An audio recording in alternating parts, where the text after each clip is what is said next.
that up, the first thing going through my brain was, I find it amazing anybody would question her ability in this particular case. Again, maybe it was you weren't there on that particular day. But if there's any other proof that people would have about this, it came up later that year during that reign. Because during their reign, SCA 25th took place in our kingdom, okay? And it had one of the biggest coup counting contests ever. The fact is that, when you win your own crown tournament, you have a little bit of pride in what you've actually done, okay? I'm good for my kingdom. The fact you have SCA 25th means you have all these crowns who get together. Now, they didn't have an exact tournament or anything, but basically they did a pickup session. So it's all these crowns from all over whatever. Rowan smoked their butts, okay? She took everybody down. And the fact was, she was a marked woman. Yeah. Everybody said, oh, well, this woman, well, how good could she actually be?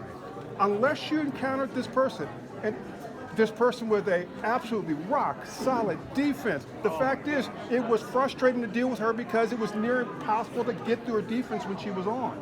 She was the epitome of the box style. You go pop, pop, pop, you're throwing everything, and then eventually you say, what's going on? And then she zaps you, okay? She absolutely proved to everybody in the known world, anybody who had a question as to whether or not she won a crown or not, she took them down, okay? So yeah, I mean, she was a phenomenal fighter. That's fantastic.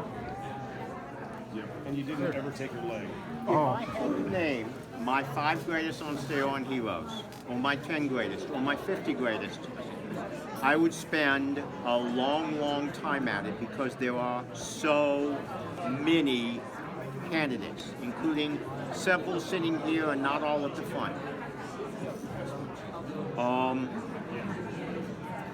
But if you ask me to name my greatest Ansteorran hero, there is no question at all. He and I heard about the SCA together, but we took very different paths because I was busy that weekend working on a play when he went to an event. So his first contact was an event. My first contact was a Borneo meeting, and I came away saying, I want nothing to do with these whining losers. Meanwhile, Tivar Moondragon said, this is cool, this is fun, something's missing. And he started bringing foils and fencing masks and showing people how to fence. I think he made the first doublet in Ansteorran himself. For over 40 years, he has made his own costumes. Not because he is interested in tailoring, to have costumes. And because at the start, he wanted costumes like no one else in Ansteorran would make. Now, other kingdoms were not able to get fencing started, and we were. Why? Because the king is 1,500 miles away in Adenvelt, and so is the Earl Marshal, and there's no one here to say, no, you can't do that. The Ansteorran approach to the rules, even today, is what we believe in takes precedence over the rules. But back then, what we believe in existed, the rules did not. I mean, the West Kingdom divides the SCA into the people of the word, people who heard about it when they started, and people of the book, people who were formed under Kapor. They think we're people of the book, but we're not. Kapor existed, but we didn't have it. We couldn't, they wouldn't send it to us. We are the people of the rumor. We invented how to do it ourselves, which is why the Ansteorran approach is less what anyone else was doing and more tied to the Alamo and the historical Sooners. Tivar started fencing, and most people didn't like it. He did it anyway. Most of the early knights, and by the way, John the Plain was not the first knight in Ansteorran. He was the first person knighted in the kingdom of Ansteorran by an earlier Ansteorran knight, Sir Jonathan de Laufeyson.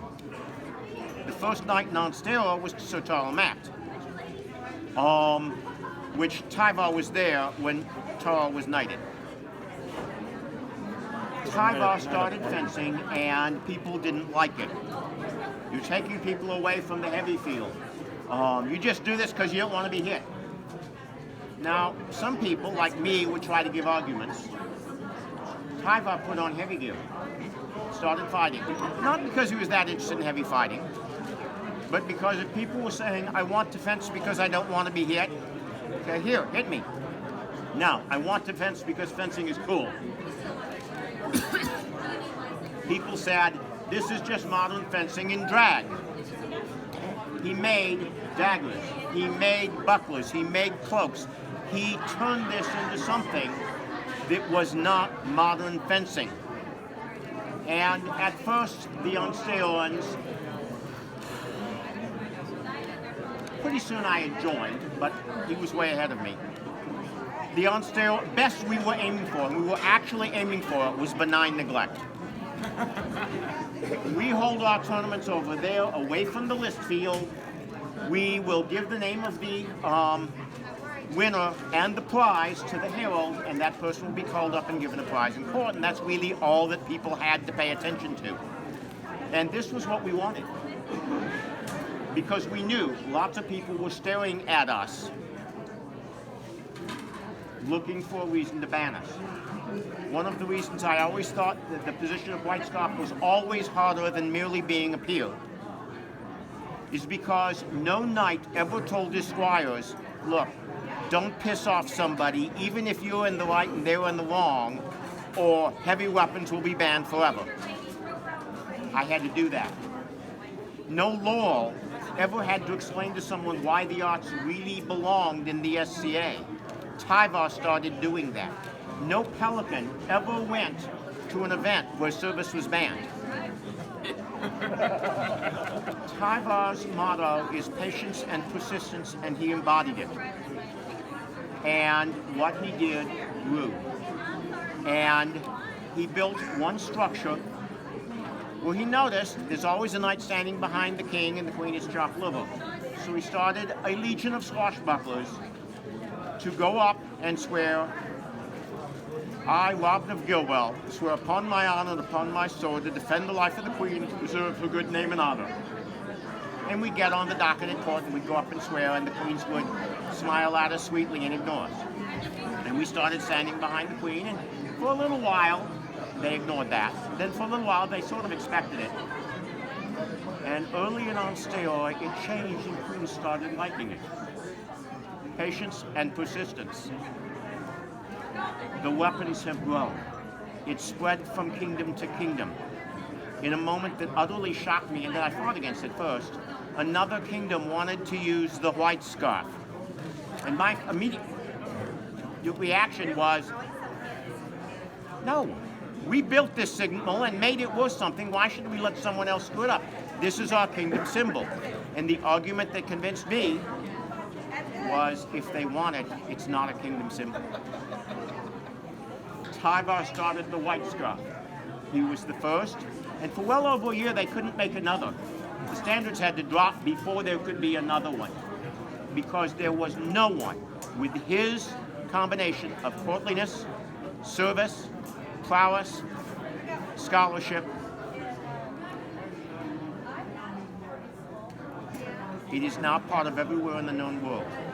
It is now part of the peerage. And Tivar was the Moses. Tivar was the Moses in every sense, for Moses did not make it to the Promised Land.